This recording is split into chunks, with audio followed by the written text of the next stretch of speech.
Do you think it's one of the hardest things for a couple to go through? It depends on the context. Yes. You know, that's kind of what we're going to talk about. You know, the stats are anywhere 8 to 20% of pregnancies end in miscarriage. And what we have heard is a lot of people, a lot of husbands will say, well, it happens to everybody. Okay, they might. So it depends on the context. If it's some people miscarry and they don't know they're pregnant, they probably are not going to experience deep emotional long-term grief. Right. But then again, they might because of maybe they can't. Maybe they had a miscarriage and they didn't know they were pregnant, and then they found out they were pregnant, and then they can't have any other children. So you could even grieve it after. Oh yes. Wonder if you can't have any other children. Wonder if you. So the couple that has 4 healthy kids after initial miscarriage, it's still a loss to them, and at the time it was very devastating, perhaps to the couple. But again, context. You know, so years later, and they try 10 years to have a child, and they try to adopt, or they don't want to adopt. And there's so many variations. Not one way works for everybody. So some women will get pregnant immediately afterwards, you know, and then some never get pregnant again. So it's all depends on the situation, and it really does. But it's back to the same thing of permission to grieve. Don't compare your losses to others. Right. I've had people who've lost children say, well, at least you didn't get to know them. And once you get to know them and it's 10 years and you lose a grandson 10 years, that's harder than losing or you lose a son at 10 years of age or a grandson. That's harder than if you never knew him.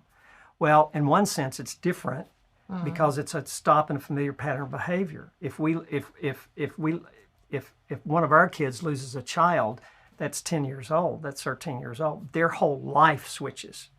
If you lose a baby, an infant, it's different. Now but you've lost the future, you've lost dreams, you've lost all that other stuff. So it goes back to the same deal. Don't compare losses. So I had somebody tell me, at least you didn't know Josiah. And I went, what does that mean? At least I didn't know. I would rather know him than not know him. And they said, oh, no, you wouldn't, because then your whole life is, well, see, there's no win in that to compare. There's no win. It doesn't help anybody to compare. If my loss is worse than other losses, I might not ever recover because I think I can't, because I've experienced the worst loss. Those who have lost children are probably the worst in thinking their loss is worse than everybody else's, so nobody can relate to me. But then I can one up that. Those who've lost children to suicide, right? They think they have the worst loss. Those who've lost all their children have the worst loss. Those who lost their children and their spouse. We've had people whose spouse killed the kids and killed themselves. Okay, so is that the worst loss? See, it's no end. There's no end to that. They're just all different. They're all different. And stop comparing losses. The same thing with miscarriage. If somebody tries to say, well, at least you can have other children. Number one, they don't know that. Number two, it doesn't matter. Yeah. Don't tell me that at least I have 8.5 other children. Yeah. I mean, grandchildren. Don't tell me that. I know that. I don't have a broken brain. I have a broken heart. Comparing losses, it just doesn't help anybody. It's not a win for anybody to compare. So somebody has a miscarriage, first time they're pregnant, and then somebody tells them, well, at least you can get pregnant again. Right. At least you can have other children. Number one, they don't know that. And number two, it doesn't help them. Somebody brings up, well, a friend of yours has 6 miscarriages and they don't have any children. Okay, what does that mean to my loss? See, if I lose a child to miscarriage, I've lost a child. It doesn't matter to me, and it's not being cold, but it doesn't help me to say, well, here's somebody who's lost 10 kids in miscarriage, 10 miscarriages, they don't have any children, you have 2 other children, for example, or whatever. Okay, that doesn't help me. I am grieving the loss of this child, and it's in context, again, as everything else is. And so what if somebody was adopted and their adopted parents could not have children, okay? And so then I grow up, get married, and have a miscarriage, and the woman has a miscarriage their first pregnancy, she might be fearful she can never have children again, right? And she's grieving not only the loss of this child, she's grieving the future. And now she's worried about the future. And if her husband is insensitive to that and says something to the effect of, well, honey, we can have other children, and this happens to everybody, right? He's not even understanding the context. Plus, he's not understanding the identity issue. Right. Last I checked, my body was not designed to have babies, and my wife's body was designed to have babies, right? Right.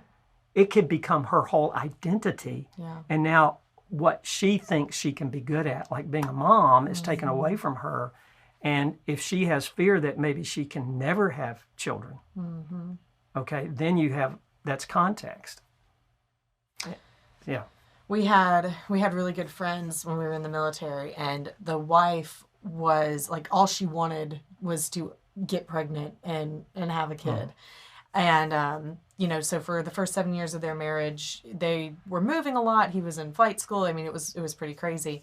And then he got out of the Army, or was transitioning out of the Army. He was doing flight school out of their own pockets anyway, all this stuff was happening. There was a lot of expense going out, and she ended up getting pregnant after struggling with getting pregnant for several years.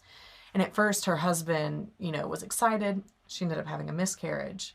And his response to that was, thank goodness. Wow. And that... Loss piled upon loss. Oh my gosh. Piled upon loss. That led to the breakdown of their marriage. Yeah. So we have a couple come to a retreat. She had had 6 miscarriages. She is afraid to get pregnant again. She cannot go through the emotion. Right. She's an only child, right? Her mother couldn't have any more children after she was born. So she has all these fears. He is determined, and she says, we can adopt. And he says, over my dead body are we going to adopt. I want a child from my bloodline. Wow. He was the last male. So he had a story. He had a story. His father and mother, you got to have a son. You got to have a son. You got to have a son. Or the name goes, right? goes away, as it were, the bloodline. And that used to be a bigger deal than it is today. But it's still a big deal for a lot of people. So his story is, over my dead body will we adopt a kid. Her response to that is, he doesn't care about me. Right. He doesn't understand anything about me. I am scared to death to get pregnant again, get my hopes up, and go through another miscarriage. I can't do it. You think that affected their marriage? So they come to a retreat. We had a good ending to this story.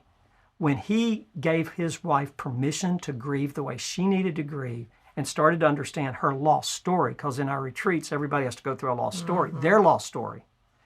And when I look at somebody's lost story, like my wife's lost story, this makes sense. This makes sense now. She's not being self-centered or insensitive to me. And when she tried to understand his lost story, and she did, at the end of the retreat, we have something called anchors to sails. How are you going to turn your anchors into sails? What's the one thing you're going to do when you go home to recover? I mean, to continue recovery. And the one thing can be getting up before noon. His one thing was, we're going to explore adoption issues. That's huge. They adopted 3 kids. Stop. Yeah. 3 kids. Their oldest child is the first spark of life baby. I love it. Yes. And she's a delight. But that's a true story. And everything's in context, and giving self permission to grieve, and not expecting my spouse to grieve the way I grieve. That's a big deal with marriages, and that's why miscarriages can really affect marriages in a way that, as we said earlier, later on, stuff comes out, and you might not relate it back to the loss, but it's relatable back to the loss. What do you see, though, about, sometimes, probably a lot of the time, the woman handles it harder emotionally than the husband or the dad would, but sometimes it might be the opposite. Well, in this case, they were both devastated. Both. That's true. So a miscarriage is not only the woman's loss, it's also the husband's. But I would say, generally speaking, the woman, because she's designed to have babies, right? And I'm kind of jealous of that. I know that sounds funny, but my wife got to carry life. Yeah. And how, I'm really thankful I'm not a woman. The Jewish rabbis woke up every day, thank you, God, that I'm not a woman. I mean, honestly, that was their prayer every day. And I think it has to do with childbirth, quite frankly. I'm thankful I don't have to go through that. But anyway, so generally speaking, I would say probably, not always, the woman might experience a deeper emotional loss than the husband. But don't discount his grief either. And sometimes he hides his grief by being a man. I got to get up and go to work. I got to take care of the family. I got to do all. So, and that just kind of, in every situation, that seems to come out. Yeah. And it leads to the man controlling the wife and then telling her how to grieve and thinking she's weak because she's not over it. We had a couple come to our church leadership for prayer. The story was 6 months earlier, they had their first pregnancy. They're super excited. She had a miscarriage. And so 6 months, she comes to the church leadership for prayer. It just so happened in this particular church leadership, they were all male. So here's the female with a bunch of males, including her husband. And she said, I just can't stop crying. I just can't stop crying. And so I was dreading the first response by our leader for that month. And he did exactly what I was afraid of. He said, well, at least you're young and you can have other children. And then he said, and looking around this room, many of us have been through that. It's very normal to have a miscarriage. She shut up. Her countenance changed. We finally prayed with her. She was completely shut down after that. Yeah. I met them out in the hall as they left, this young couple, and I said, I'm so very sorry for what was said to you in there. And she said to me, you want to know why I'm here today? I went to my doctor this morning. He told me it's been 6 months. Get over it. Everybody has miscarriages. No way. Yes. I said, so your doctor's a male? She said, yes. I said, fire your doctor. Get a female doctor who will understand. I did. I told her that. Yeah. And it also turned out later in counseling that her husband had basically said the same thing. Honey, look at all your friends that have had miscarriages. It's time to get up and live again. Oh, no. But see, he's trying to fix her. And when you try to fix somebody, you're telling them, if you're as smart as me, you wouldn't be grieving as bad. Then the church leadership also said, God won't give you more than you can handle. Oh, stop. Yeah. Oh, we hear that all the time. One thing, I don't believe God gave them that. Okay. Now, God can do what he wants to, right? But everything that happens is not that God directed it. Sometimes the accidents happen. Sometimes things happen. It's not God giving it to them. And it's almost like saying, God did you a favor, because there's another thing we hear all the time about miscarriage is a lot of miscarriages mean something's wrong with the baby. So when a woman has a miscarriage and somebody conveys that, that's denying their grief. That's saying you don't have a right to grieve because God did you a favor by taking the baby, which I don't believe God did that, right? Do you get what I'm saying? I do. And it's just awful. And so the backstory with her is her husband had indicated that. So now she lost her baby. Now she's being told that she's weak, even though he never said the word weak, right? Trying to fix somebody means if you were as smart as me. Then she heard the church leadership say, it's a faith issue. If you had greater faith, you wouldn't feel so bad. So now she feels guilty. And perhaps she felt guilty because if she had taken care of herself better, maybe the miscarriage would not have happened. So now she takes on guilt. And now you have this big ball of grief. And it could have been really prevented not her grief being prevented, if her husband had understood this and given her permission to grieve. And you don't say, I give you permission to grieve. No, it's just when you cry, it's okay. I'm here for you. So what can a husband do? Yeah. Be there. And it's that easy. Yeah. Maybe not easy, but simple. Shut up.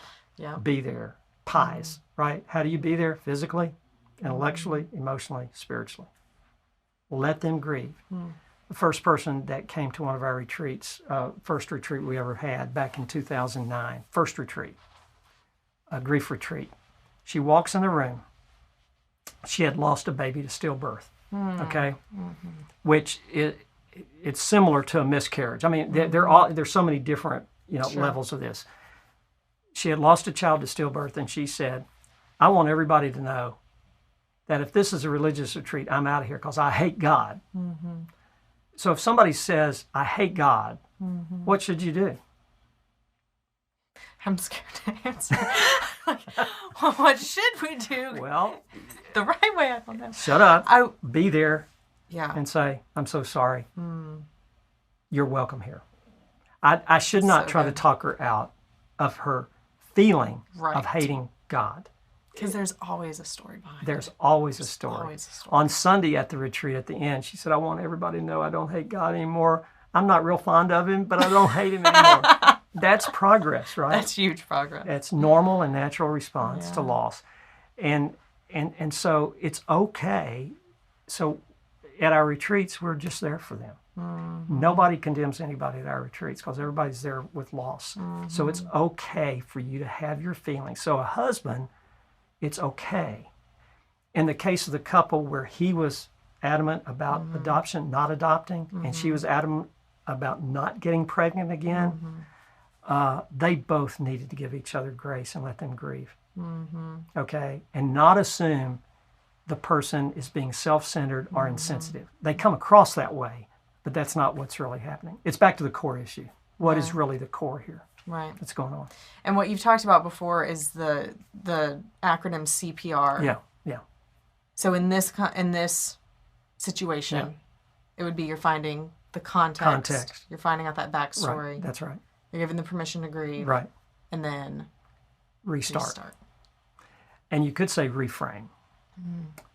And you could say refrain. Refrain from trying to fix. But reframe in the sense of this is a terrible situation. We're both grieving in our own way. It's okay to grieve the way I need to grieve. But I'm here for you, right? I'm not trying to fix you. I'm just be here. You can have any feelings you want. And can you just feel intimacy growing through a very terrible thing? If we stop trying to fix each other, if we give each other permission, if we try to understand the backstory, and if we don't understand the backstory, accept the fact that they have a backstory. Sure. Everybody has a story. Doesn't justify wrong behavior. It helps us not be bitter, right? So everybody's got a story, and then accept that and be there for them.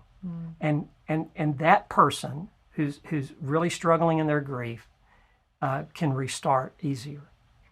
And they might have to restart 100 times.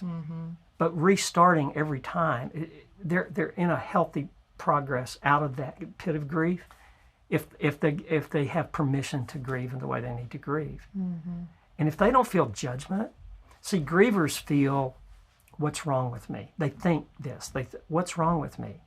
Because their friends say, well, they have greater loss than you. They have 6 miscarriages. You've only had 1. Or they say something like, it's been a year, get over it, right? Or the doctor says it's been 6 months. Everybody, well, number one, everybody doesn't have miscarriages. Right. And number 2, you just don't tell somebody to get over it, right? And so grievers feel like there's something wrong with them. What is wrong with me? If I was a better person, we had one case, the woman had an abortion in college, okay? That went against her belief and values, and she had tremendous guilt. Told me this in the office. So years pass, right? She's dealing with this, and she's kind of stuffed, and she gets married, and they get pregnant, and then she has a miscarriage. So her backstory is, maybe my abortion hurt me to have healthy babies. So now she already felt guilt. Now she feels guilt upon guilt. Now maybe the miscarriage is her fault, right? Her boyfriend had made her get an abortion. She didn't want an abortion. He drove her to the abortion clinic. He forced her to do this. She gave into it because she was afraid she was going to lose him. And then after the abortion, he never talked to her again. Oh my goodness. Dumped her in college. So now she has this inward hate of men. Okay, that's part of her backstory. And maybe she's come across as strong and dominating because no man's going to dominate me anymore. See, that could be part of the backstory. And so, and I know we're kind of jumping around here, but it all fits together. It all fits.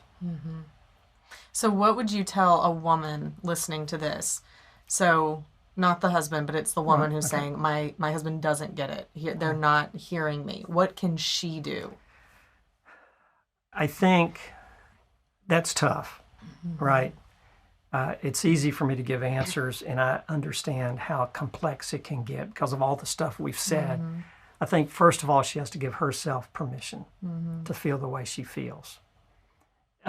Second of all, she might get some grief coaching. We do grief coaching. She might get some marriage coaching through Marriage Helper, or grief coaching from Spark of Life, or both, and then learn how to talk to her husband about, I need to grieve the way I grieve, or maybe get her husband to watch this video. For example, try something in order to help him understand, and be patient with him too, because he doesn't know what he's doing. We don't know what we're doing. Men in general. No, I mean, really. Right, but he's hurting too. See, he's grieving in his own way. It's real hard in those situations, but it can be done. We've seen it. When couples come to a retreat, often, a grief retreat that we do, often, the husband doesn't get it, okay? But he gets it at the retreat. And sometimes the wife doesn't get it as well. He's grieving as well. So coming to something like that, our online course on grief can really help. But I think this video could help maybe him get it a little bit. At least begin to. Begin to get it, and be patient with each other. But she has to be pretty strong in one sense by admitting she's weak, right? And admitting she needs help. That's true. Yeah. It's a hard place to be. It's hard. It's difficult, but it can be done. We see turnarounds all the time. We see it in Marriage Helper. We see it at the Marriage Helper workshop. I mean, I tell everybody about that because we go over this stuff in the workshop about shut up, listen, right? All the stuff we do in the marriage workshop helps people focus on them and accept the feelings of their spouse and stop trying to fix the spouse. Right. Stop trying to fix, because it's a control thing, and we don't mean to control, but we do. Right. We do. Yeah, it's a huge thing. We do. We love our partnership that we have with David and Debbie and Spark of Life. If you want to know more about the retreats that they do that he's been talking about, which are just amazing, they're at amazing places around America, beautiful places, and it's 4 days. It's 3.5 days. 3.5 days, and it's powerful. If you want to know more about that or about the online course, if you're saying, well, I can't travel right now, but I need something to help me through. Right now to help me through this loss that I'm going through, then please go to sparkoflife.org and check out what they offer there. We recommend them. We back them 100%. By the way, the online course has 3 coaching sessions built in with it. That's right. Because we want one-on-one contact. Yeah. We're going to be there for you. We're going to, as Marriage Helper is with their coaching. Yeah, absolutely. Absolutely. So if you want more about that, please go to sparkoflife.org. And David is our workshop facilitator. He does many of our workshops that we have here in the Tennessee area, but he's also one of our coaches as well. So we are blessed to have he and Debbie, his wife, on our team. So if you want to know how we can help you with what's going on in your marriage, then we would love to do that. We offer our workshop, we have online courses as well, and we have coaching. So we together want to help you overcome whatever it is whatever loss you've had, especially if there's been a miscarriage in your marriage and you can't figure out how to move forward. We would love to be able to help. Yeah.